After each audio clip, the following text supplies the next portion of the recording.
Bem-vindos ao primeiro de uma série de videocasts que vão ser realizados no âmbito desta quarta edição do SME Enterprise, o Prémio Europeu de Sustentabilidade para PME, uma iniciativa da Generali Tranquilidade, que conta com o apoio do Correio da Manhã e da Sábado. Esta iniciativa promove modelos de negócios sustentáveis e dá visibilidade às pequenas e médias empresas que desenvolvem boas práticas precisamente na área da sustentabilidade. Os nossos convidados são Gonçalo Salazar Leite, gestor e empresário e também professor convidado da Católica Lisbon SBE e membro deste júri, desta iniciativa, e também Joana Pina Pereira, administradora da Generali Tranquilidade, com as áreas precisamente do marketing e da área comercial. Muito obrigado pela vossa presença, sejam muito bem-vindos e eu vou começar precisamente por vos questionar sobre uma das questões relacionadas com este tema da sustentabilidade e perguntar precisamente o que é que hoje em dia significa ser sustentável, o que é que significa para uma pequena e média empresa, nomeadamente, ser sustentável. Gonçalo, começo por si. Bom dia. Muito obrigado por este convite à Generali Tranquilidade e pela oportunidade de participar neste processo e ser júri de um processo tão interessante. Esta iniciativa lançada pela Generali Tranquilidade traz para dentro das PMEs algo que é visto como uma imposição externa. Traz o tema da sustentabilidade para a operação diária e para as preocupações das PMEs. De alguma forma, ao criar esta plataforma, e isto respondendo à sua questão, fazemos aqui uma plataforma de difusão, informação, de partilha de conhecimento e de reconhecimento, onde aquilo que é sustentabilidade é visto como algo de uma forma de competitividade futura. E esse é o mérito desta iniciativa. E é isso que deveria ser para uma PME, hoje em dia, o significado da palavra sustentabilidade. Competitividade, trazer fatores de competitividade e de adaptação futura, de prevenção e mitigação do risco, de adaptação a ambientes difíceis para dentro das PMEs e não aquilo que, infelizmente, hoje a palavra sustentabilidade muitas vezes se associa. Temos tido muito, um uso muito alargado da palavra sustentabilidade, uso e abuso. Então associamos sustentabilidade à emissão de gases de efeito de estufa, relatórios ESG e por aí fora. Muito virado para o ambiente, não é? Muito... E bem, mas mais para o cumprimento formal e para a comunicação sem conteúdo, para um cumprimento de regras e a utilização de palavras-chave e de chavões. Falou há pouco aí, se me permite a interrupção, dos condicionamentos externos, da Sim. forma como as empresas se sentiam pressionadas pelo exterior. Falta consciência, ou seja, esta nova prática, a boa prática de sustentabilidade devia ter também consciência das empresas, ou seja, enraizar a questão da sustentabilidade na empresa e não serem levadas a praticar estas novas correntes, e ter essa consciência e estar já a ser... Esclarecimento. E é justamente um dos méritos desta iniciativa, é explicar o que é que isto significa ser sustentável. Não é cumprir com regras, é trazer para o negócio, intrinsecamente para o nosso negócio, todos os fatores de sustentabilidade que vão permitir à empresa posicionar-se no futuro e sobreviver no futuro. Joana, portanto, este é um dos méritos que esta iniciativa terá e tem, e já teve no passado, porque tem um histórico que fala por si, que é trazer para as pequenas e médias empresas no fundo, essa luz, digamos, de noção do que é que significa ser sustentável e que boas práticas devem ser implementadas no interior de cada empresa. Bom dia, antes de mais, é com muito gosto também estar aqui. As PME em Portugal, para além de constituírem a maioria do tecido empresarial, são quem empregam mais gente, a par obviamente do setor do Estado, mas têm muitas vezes uma dificuldade grande que vemos, se calhar face a outros países europeus, de ter uma resiliência e uma competitividade em si que lhes permita ser um pouco mais do que um âmbito bastante local, etc. E esta capacidade de trazer, como disse o Gonçalo também, estes fatores de competitividade para dentro da empresa, ou seja, como é que eu, nas minhas práticas do dia-a-dia, consigo ser sustentável, o que quer dizer, consigo ter resiliência suficiente para fazer crescer o meu negócio porque estagnar ou não crescer não é uma alternativa hoje em dia, mas também ter uma adaptabilidade, seja aos fatores externos que possam surgir. Podemos falar de fatores como uma catástrofe natural, mas podemos também falar de mudanças tecnológicas significativas, como, por exemplo, a inteligência artificial, que agora falamos tanto. Ou seja, a sustentabilidade, de facto, abrange um pouco quase todas as áreas, diria, mas só faz sentido com esta percepção de missão, no fundo, de ter uma resiliência para o futuro, conseguir, dentro daquilo que é a estratégia de negócio, a operação também e mesmo a relação com os meus trabalhadores, ter esta noção, e a comunidade também, ter esta noção de que tem de ser sustentável na forma como, no fundo, penso e implemento as minhas iniciativas de negócio. E como se falou em anteriores edições desta iniciativa, levar as empresas a perceberem que isto não é uma moda, que no fundo a sustentabilidade não é uma coisa que está aqui e que vai passar. Não, está para ficar e é de facto, há que implementar esse conceito, enraizá-lo dentro por isso é que eu falava há pouco também dessa questão da consciência, enraizá-lo na própria estrutura organizacional da empresa e fazer com que a empresa viva e respire sustentabilidade de uma forma escorreita, que não seja apenas levada às vezes erradamente, para outros campos. Sim, claramente. E repara, a sustentabilidade, neste sentido mais lato que estamos a falar, quer dizer, era aquilo que já pautava, de certa forma, as empresas de sucesso. Agora, muitas vezes, trazendo esse tema para a ribalta, e para a ordem do dia, e até através, muitas vezes, de regulamentações, etc., que fazem com que seja o primeiro passo de entrada nestes temas da sustentabilidade. No fundo, o que fazemos é providenciar frameworks, enquadramentos que são mais fáceis de entender e de adaptar ao próprio negócio. Existem já hoje em dia modelos, e aliás, até existem empresas que apoiam também esta capacidade de trazer para dentro dos negócios estes temas da sustentabilidade, seja ela ambiental, seja ela uma sustentabilidade económica e outras. E esta iniciativa, no fundo, o SME Enterprise, nas suas diferentes vertentes, porque tivemos categorias de todos os aspectos da sustentabilidade também, no fundo providencia um pouco essa capacidade de pensar a sustentabilidade de uma nova forma e permeia também aquilo que é, hoje em dia, algo absolutamente fulcral, que é a antecipação, no fundo, de riscos, sejam eles o que forem, para garantir a sustentabilidade do negócio. E acho que é um dos méritos claros também, é pôr a sustentabilidade de uma forma mais pragmática na ordem do dia e também com esta nota de continuidade, mas é a prevenção também, a avaliação do risco que pode uma empresa ter. A Joana falou aqui precisamente em antecipar e eu pergunto, Gonçalo, qual é aqui a grande dinâmica que deve ser estabelecida entre prevenção e sustentabilidade? Ou seja, que caminho é este que se deve fazer? Onde é que começa? Quais são aqui os timings para que este casamento de prevenção e sustentabilidade aconteça da melhor forma para uma PME? A sustentabilidade é a melhor forma de prevenção. O risco que não se concretiza é aquele que não se corre. Na sustentabilidade, o recurso que não tem que se reciclar ou reutilizar ou consumir é aquele que nunca é usado. Isto não significa de modo nenhum que a sustentabilidade significa não termos atividade económica. Acho que ninguém, exceto nem os ativistas mais doutrinários, querem voltar à idade da pedra, o que significa que realmente reduziríamos e muito o nosso impacto na natureza e no ecossistema, mas não é isso que se pretende.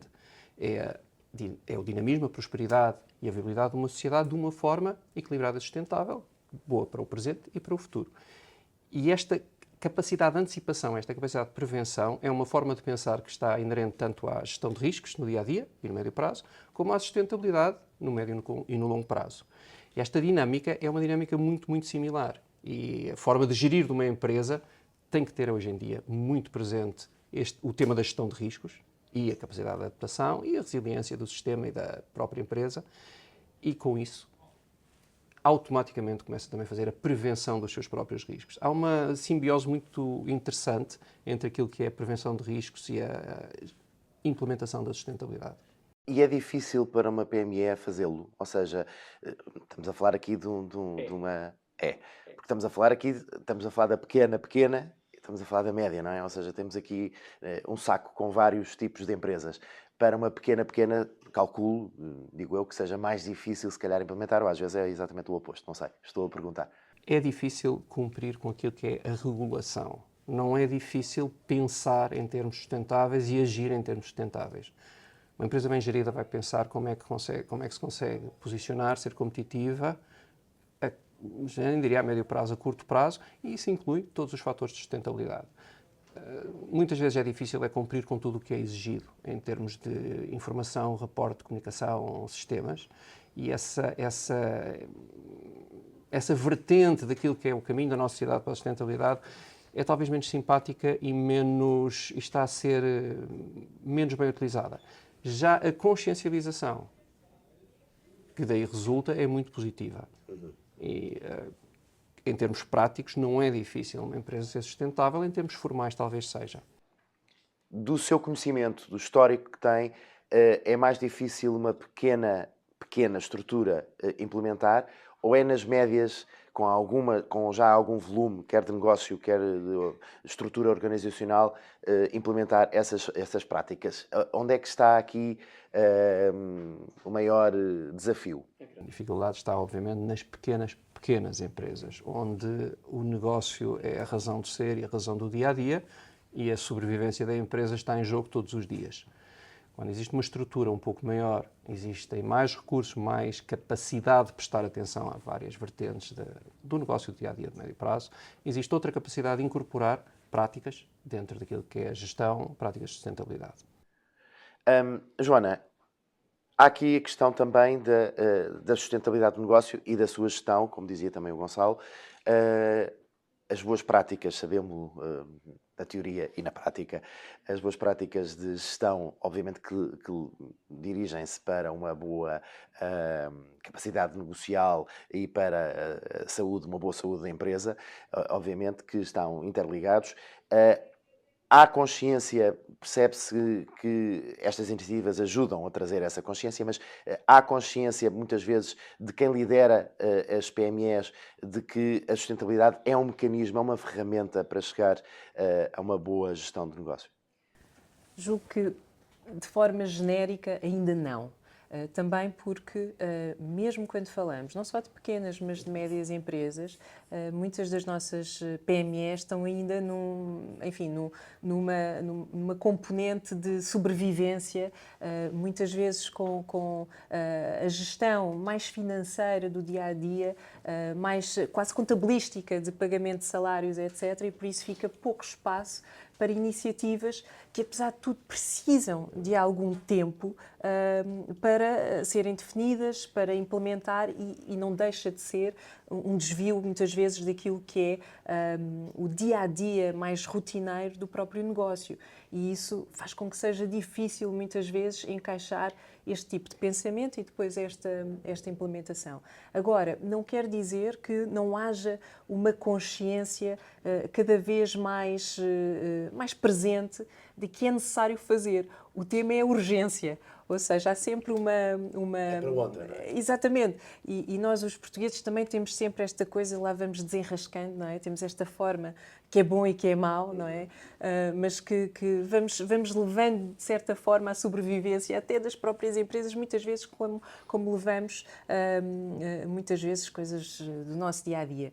E, por isso, o tema do sentido de urgência é que, se calhar, falta um pouco, porque também acho que estes temas cada vez mais se falam e, como disse, as boas práticas estão aí. E não são boas práticas só de posses bonitos, longe. Muitas vezes temos já PMEs que operam ao nosso lado e que percebemos que têm uma vantagem competitiva que não é de curto prazo, e esse eu acho que é importante referir, é mais de médio prazo, não é? E por isso é que exige esta consciência e esta disponibilidade para abdicar um pouco do imediatismo dos resultados de curto prazo para olhar para médio prazo. Mas essas boas práticas já são visíveis e por isso a consciência está a crescer. O tema muitas vezes é a nossa capacidade e o sentido de urgência que muitas vezes é secundarizado face aos objetivos de mais curto prazo.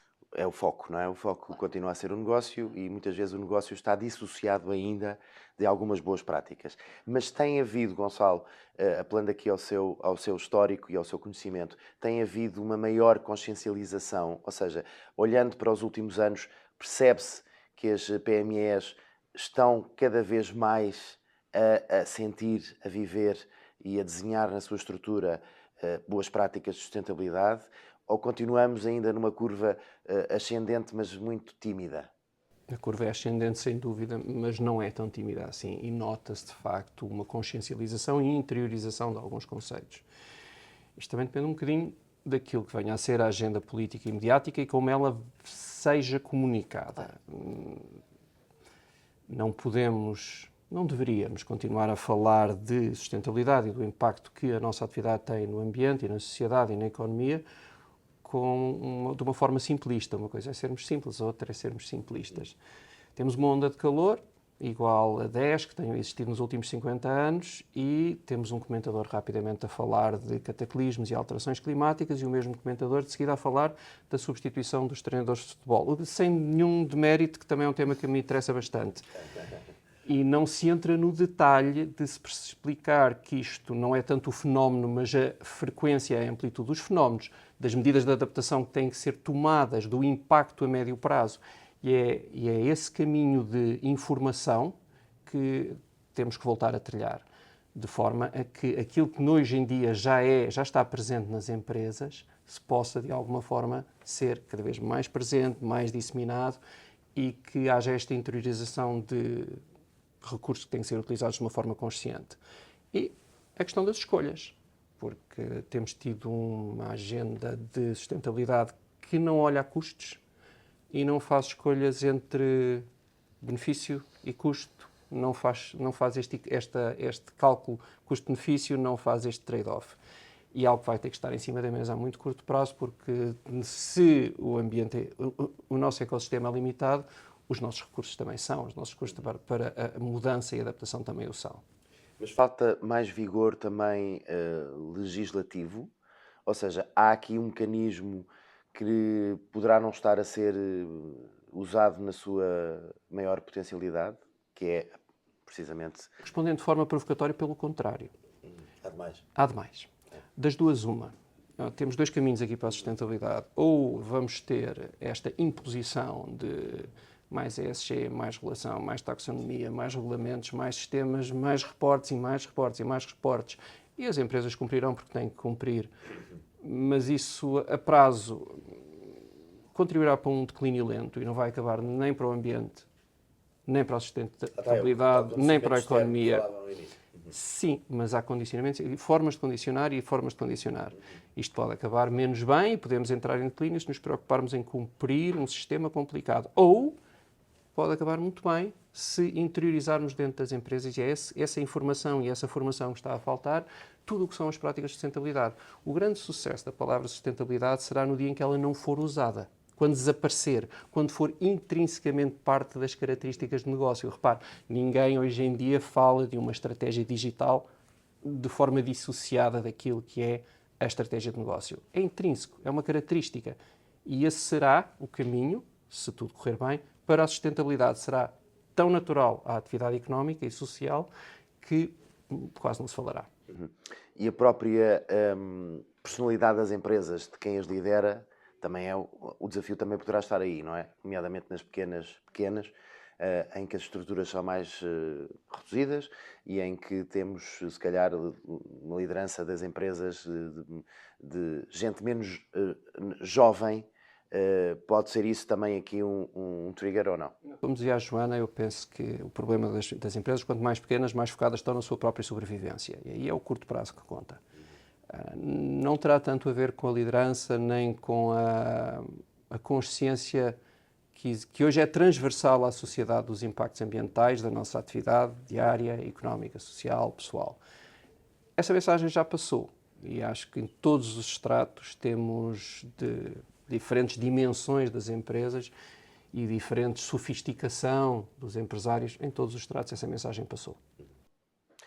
Temos aqui um outro desafio grande, que é a inteligência artificial e a forma como ela entrou nas empresas, vai entrar, ainda não entrou, se calhar, podemos dizer que ainda estamos aqui num momento muito tímido do início da IA, e todos estamos muito conscientes daquilo que tem sido dito e das ameaças que existem, nomeadamente ao emprego, nomeadamente com a substituição pela inteligência artificial de alguns elementos humanos nas cadeias de produção.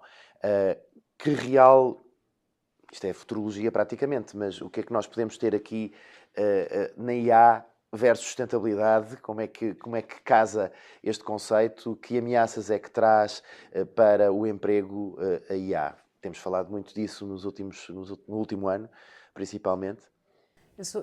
Eu primeiro, deixa-me dizer, eu sou uma fã incondicional do progresso tecnológico, sobretudo quando é feito de forma responsável, não é? Porque toda a tecnologia tem impactos e a inteligência artificial não é muito diferente de outras introduções tecnológicas que já existiram noutras alturas. Acho que a grande diferença é a velocidade com que enfim, está a entrar e a capacidade, enfim, de ser mais generativa do que se calhar outras. Mas e esse é outro tema, que é aquilo que vai criar é se calhar menos previsível do que a introdução que outras tecnologias trouxeram lá atrás. Mas do ponto de vista laboral, e embora não tenho dúvidas que vamos passar por alguns períodos, enfim, de alguma comoção e adaptação da força laboral e de todos nós, porque tal como já aconteceram, a introdução de máquinas nas fábricas, etc., que tiveram de reinventar também as profissões e tudo mais, aqui também eu sou uma pessoa muito positiva e por isso acredito que sim, vão existir algumas profissões que vão ter de mudar, algumas que até vão ter de ser substituídas, mas outras vão ser criadas. E vamos ter certamente um período de alguma dor e adaptação, mas também acredito que isso vai dar uma oportunidade de reinvenção, de evolução daquilo que é o papel também do próprio ser humano, quer dizer, na economia, porque tudo aquilo que são tarefas repetitivas e que não geram conhecimento adicional, são as mais simples de substituir, não é? As administrativas, etc. Mas, por outro lado, lá está, existem outras que se calhar são menos valorizadas hoje em dia, mesmo do ponto de vista da remuneração, que têm muito a ver com a interação humana, tudo o que tem a ver com o cuidado de pessoas, o acompanhamento, seja de idosos, seja de crianças, etc., que, por contrário, vai ser sobrevalorizado, não é? Sobrevalorizado não diria, porque acho que já tem muito mérito, mas que, de facto, vão ser mais importantes. Ou seja, as adaptações são sempre difíceis, mas eu sou mesmo uma otimista e julgo que nós temos tanta capacidade de adaptação que certamente vão existir outros espaços onde lá está, as capacidades humanas ainda vão ter as suas mais-valias. Agora, de facto, não é só a disrupção na entrada das empresas. Acho que aquilo que me preocupa mais, ou que não sei se é preocupar, mas que me ocupa mais o pensamento, é precisamente a questão de ser cada vez menos antecipável onde é que isto vai parar, ou seja, temos ciclos mais curtos, mesmo estratégicos, exatamente, porque de facto isto está a mudar com uma velocidade e com uma capacidade generativa, não degenerativa, esperemos que não, que vai criar coisas novas e essas nós ainda, enfim, não vamos conseguir antecipar de uma forma fácil. Agora, acho que quer dizer, o ser humano e as sociedades têm uma capacidade e uma resiliência incrível face às tecnologias. Esperemos é que, enfim, tenhamos um enquadramento de responsabilidade e lá está, sustentável, que nos permita gerir esta mudança com muito cuidado e muita sensibilidade social. É isso que é. É isso, é esse o ponto, não é? Precisamente, Gonçalo, partilha desta visão positiva e que nos traz algum conforto, se for realidade, de facto, se assim se passar. Partilho plenamente desta visão e das perspectivas que a Joana trouxe. Não me sinto assim tão confortável com o que se está a passar, porque realmente é bastante imprevisível o que vai acontecer. Confortável ninguém está. Exatamente. É muito difícil de perceber se esta corrida que existe aos modelos de inteligência artificial e à utilização da inteligência artificial está a ser acompanhada das devidas salvaguardas. Não estou a falar de regulamentação, estou a falar apenas de salvaguardas. É difícil de perceber se não estamos a dar um passo que do qual não percebemos o alcance. E quais as consequências que daí podem advir. Estamos a atribuir capacidades funcionais, capacidades de previsão, por exemplo, a modelos de linguagem que não têm capacidade preditiva, porque não conseguem antever as consequências da informação que passam, porque não têm nenhuma bússola moral e porque não têm noção do impacto na sociedade. E estamos a atribuir a esses modelos capacidades preditivas e a funcionar, até no nosso dia-a-dia, com base em inputs que não têm a solidez e a coerência que aparentam. Esse risco também se transforma para toda a sociedade e para a utilização sem regras dos modelos. Temos essa noção, precisamente, do que é que está a ser feito neste processo, né, em todas as fases, não é? Principalmente na sua origem. Sem dúvida. Não temos noção em termos globais e na nossa esfera pessoal também podemos atribuir demasiada confiança àquilo que é a nossa interação com qualquer tipo de agente ou modelo de linguagem. Dito isto, o impacto na sociedade e a transformação dos postos de trabalho é inevitável. Vai acontecer. E penso que, como a Joana disse, não é tanto o balanço entre aquilo que vai ser destruído e aquilo que vai ser criado que nos devia preocupar, porque muita coisa nova vai ser criada e muitas capacidades humanas vão ser postas a uso que hoje não são devidamente acarinhadas e valorizadas. O que nos talvez deva preocupar é a transição. Durante essa transição, será que somos capazes de criar competências, utilização e sentido profissional para todas as pessoas que não estão preparadas para este momento? Aliás, esse foi o sentido da encíclica papal da última, da Magnificas Humanitas, que chama a atenção, vem em bom tempo, chama a atenção para qual o impacto do uso da inteligência artificial, não apenas no trabalho, mas na dignidade humana. Sim. E esse é que é o nosso desafio. A questão do emprego também, uma delas é a questão do emprego, obviamente, a mais importante, e essa sustentabilidade também do posicionamento e essa reinvenção, como falava a Joana, o ter tempo para preparar a mudança para cada empregador e para as pessoas que trabalham dentro das empresas. Mas podemos concluir neste tema que temos aqui um futuro com um desafio auspicioso no sentido de vermos a evolução da prática da IA dentro das empresas, mas com algumas reservas, diríamos, se calhar, em relação àquilo que será o futuro. Acho que é perceptível que temos todos alguma... Eu não sou ninguém, mas que tem os dois aqui alguma reserva face a esse... Seria irresponsável não ter, não é? Mas é mais um tema, julgo que é mais um tema de facto, de gestão desta transição com, lá está, o respeito por aquilo que é a dignidade humana, em todas as suas vertentes, de certa forma, mais do que a preocupação mais imediatista sobre os postos de trabalho. Nesse conceito, e fechando também aqui, caminhando para o final, como é que antevemos o futuro da sustentabilidade de uma forma programática aqui de visibilidade? O que é que são os próximos passos? O que é agora? O que é que deve acontecer? Eu de facto, pego nas palavras do Gonçalo. Seria ótimo não termos de falar de sustentabilidade, porque isso significaria que, enfim, estaríamos já num ponto em que é um tema completamente incorporado. Muitas vezes, mesmo as empresas, algumas, as PME têm tantos graus diferentes de evolução, mesmo a parte digital, em algumas, enfim, é incipiente, não é? Por isso acho que vamos ter aqui vários níveis e velocidades de andamento para estes temas serem, de facto, incorporados.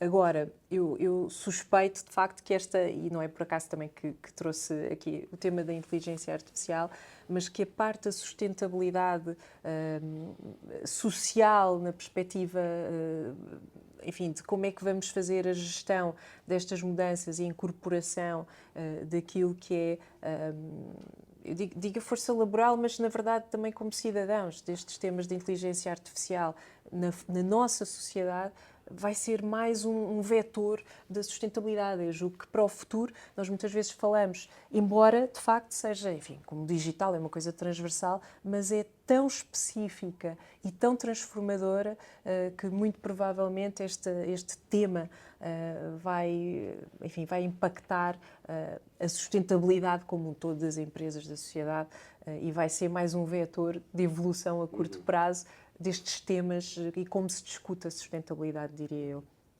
Gonçalo. É um pouco isso, conforme falámos, temos dois caminhos: ou vamos continuar a cumprir com os regulamentos, ou vamos incorporar a sustentabilidade dentro daquilo que é o nosso dia-a-dia das empresas e das PMEs. E aí sim, concordo plenamente que ferramentas de inteligência artificial, resta ver o seu impacto montante, mas isso é outra discussão, ferramentas de inteligência artificial vão facilitar em muito um conjunto de práticas e de operações que se podem tornar muito mais eficientes, muito mais sustentáveis, mesmo para as pequenas e médias empresas que não têm tantos recursos assim. E este movimento pode vir ajudar muito. O futuro da sustentabilidade, eu sou um otimista e acho que vai ser o seu desaparecimento, porque vai ser incorporado na nossa consciência diária e no dia-a-dia das empresas. Eu ia-vos pedir uma mensagem final, mas estas vossas últimas declarações soaram precisamente a uma mensagem final de alento, no fundo, de passar aqui uma mensagem de força e de continuidade daquele que é o processo de sustentabilidade nas empresas. Não sei se querem dizer mais alguma coisa, Joana. Sim, primeiro, eu julgo que nós temos empreendedores incríveis em Portugal.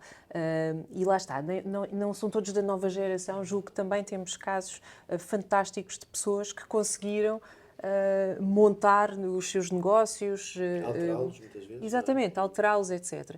E acho que temos aqui um caminho a percorrer, e eu sou também, como o Gonçalo, não acho que isto, muitas vezes a legislação é uma forma, enfim, de impor algumas coisas, mas o que é mesmo necessário, que se calhar temos também a ajudar nisso, é que estes empreendedores percebam a sustentabilidade também como uma forma de vantagem competitiva e de sobrevivência do próprio negócio.